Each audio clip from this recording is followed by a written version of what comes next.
अस्सलाम वालेकुम, welcome back to the video. कैसे हैं आप लोग? अच्छे होंगे व्यूअर्स। इस वीडियो में हम बात करने जा रहे हैं लूना क्लासिक कोइन के बारे में। और यहाँ पे लूना क्लासिक ने एक बार फिर 15% प्रॉफिट दिया।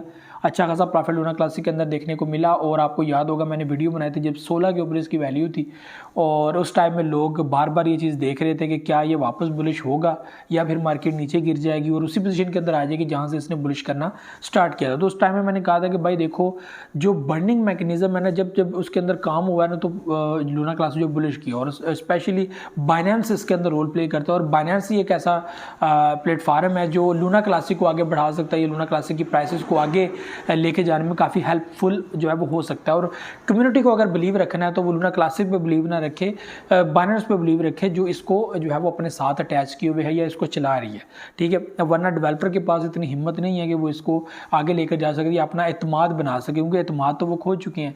तो लूना क्लासिक ने इससे पहले अच्छा खासा प्रॉफिट दिया पब्लिक को, मार्केट में प्राइसेस गिरी। उस टाइम में वीडियो बनाई, उसमें यही बोला कि स्टॉप लिमिट का यूज़ करें और उसमें प्रॉफिट अपना बुक करें, और जैसे मार्केट नीचे आती है तो अगर आपका मूड बनता है तो आप इन्वेस्टमेंट करें, वरना ना करें। इसमें अगर सप्लाई की बात करें तो सप्लाई आपके सामने है, 5.8 ट्रिलियन सप्लाई है। इसको कम करना, इसको ख़त्म करना कोई बड़ा काम नहीं है। आपको पता है जस्ट इन 3 मंथ यहाँ पर तकरीबन 1 ट्रिलियन की सप्लाई कम करने में मदद मिली।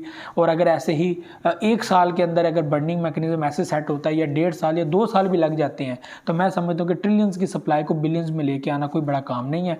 और इससे फ़र्क क्या पड़ेगा लूना क्लासिक की प्राइस के ऊपर कि $1 का जो एक डिजिट है उसके अंदर हम लोग ईजीली जा सकते हैं, वहाँ तक प्राइसेस जो है वो पहुँच सकती हैं। जैसा इस वक्त आप लोग देख रहे हैं, लूना क्लासिक की supply just and just 5.8 trillion है, और इन सप्लाई को ख़त्म करना कोई बड़ा काम नहीं है। तो ये हो भी सकता है। तो लूना क्लासिक जो है वो इस लिहाज से काफ़ी बेहतर हो सकता है अगर इसके अंदर मैकेनिज्म, जो बंड मैकेनिज्म है जिसके ऊपर जब भी बाइनेंस काम करता है वो अच्छी खासी बुलिश हो जाती है मार्केट, अच्छा खासा फ़ायदा पब्लिक को हो जाता है। तो जाहिर सी बात है फिर लूना क्लासिक के अंदर लोगों का फिर से एतमाद आता है और लोगों का बिलीव है कि $1 तक इसकी प्राइसेस जा सकते हैं। तो लूना क्लासिक के अंदर है पोटेंशियल कि वो $1 तक जा सकता है, क्योंकि सप्लाई बहुत कम है, सप्लाई को कम करना बहुत आसान है। ठीक है, और बिलियंस में ये लेकर आ सकते हैं सप्लाई को, जिससे काफ़ी जो है वो अच्छा इसके अंदर जो है बुलिश देखने को मिलेगा। आपको एक ज़बरदस्त किस्म का बुलिश देखने को मिलेगा। प्राइसेस काफ़ी अप हो जाएंगी, काफ़ी ज़्यादा अच्छा प्रॉफिट आपको देखने को मिल सकता है। जितना आपको नुकसान हुआ था उससे कई गुना ज़्यादा आपको इसमें प्रॉफिट हो सकता है। अभी क्या हुआ है कि रिसेंटली 16 के ऊपर प्राइसेस थी, मार्केट बढ़ती अब कल के दिन आप लोग देख लें कि वैल्यू दोबारा से 19 की पोजीशन में चली गई है।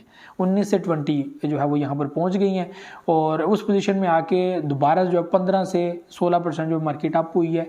यानी कि एक बार फिर अगर आप लोगों ने उस पोजीशन के अंदर परचेजिंग की होगी, ठीक है, जो मैंने वीडियो बनाई थी कि भाई अगर आपका मूड बनता है तो आप लोग परचेजिंग कर सकते हैं। It's time to repurchase DCA your value, ये वो टाइम है। अगर आपका दिल मानता है तो आप करें, नहीं आपका दिल मानता तो ठीक है, दोबारा अगर प्रॉफिट में आता है तो आप लोग जो है प्रॉफिट निकाल सकते हैं। तो जाहिर सी बात है मैक्सिमम पब्लिक यहाँ पे DCA करती है, और लोगों ने DCA करके यहाँ पे 15 से 16% जो है वो प्रॉफिट अपना गेन किया। अभी दोबारा से यही मैं चीज़ आपको रिपीटली जो है वो बताना चाहता था, और यही चीज़ें मैंने आपको रिपीट की हैं कि बाइनेंस एक ऐसा प्लेटफॉर्म है जो इसको $1 तक लेकर जा सकता है। जब इसके साथ रहेगा इसकी वैल्यू आगे बढ़ेगी। सप्लाई को जितना ये कम करेंगे उतना इसके अंदर पोटेंशियल बढ़ेगा, पब्लिक का बिलीव बढ़ेगा। अगर ये सप्लाई को 4 ट्रिलियन तक लेकर आ जाते हैं, 3 ट्रिलियन तक ले जाते हैं आप खुद, अब मैं समझता हूँ कि सिर्फ आप लोग 0.5 ट्रिलियन यानी कि 500 बिलियन कॉइन्स यहाँ पे जो है वो बर्न कर दें। आप यहाँ पर देखिएगा कि अब तक का जो हाई है, अभी जो पिछले दिनों में आपको देखने को मिला क्लासिक है, उससे भी बड़ा हाई आप लोगों को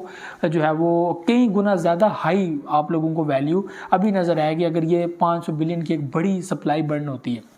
ठीक है, और वैल्यू यहाँ पे 5.3 ट्रिलियन रह जाती है, फिर 4 ट्रिलियन, इस तरह की जो है वो फिर प्राइसेस मिल जाके बढ़ सकते हैं। तो लूना क्लासिक के अंदर इस लिहाज से बहुत पोटेंशियल है।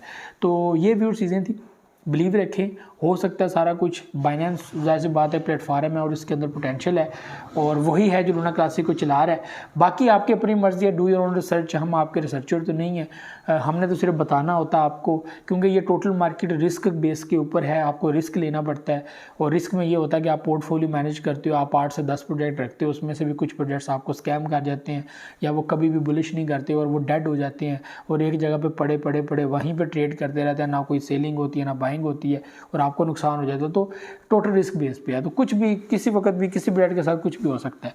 तो ये चीज़ें नॉर्मल हैं, और आपको पता जब तक इसको एक्सेप्ट नहीं किया जाएगा, इसके ऊपर काम नहीं किया जाएगा, इसके ऊपर कोई रूल्स लाज नहीं लाए जाएंगे, बैंक्स कोई अपनी कोई यहाँ पर अपनी इन्वॉल्वमेंट नहीं करेगा, तब तक कुछ हो नहीं सकता।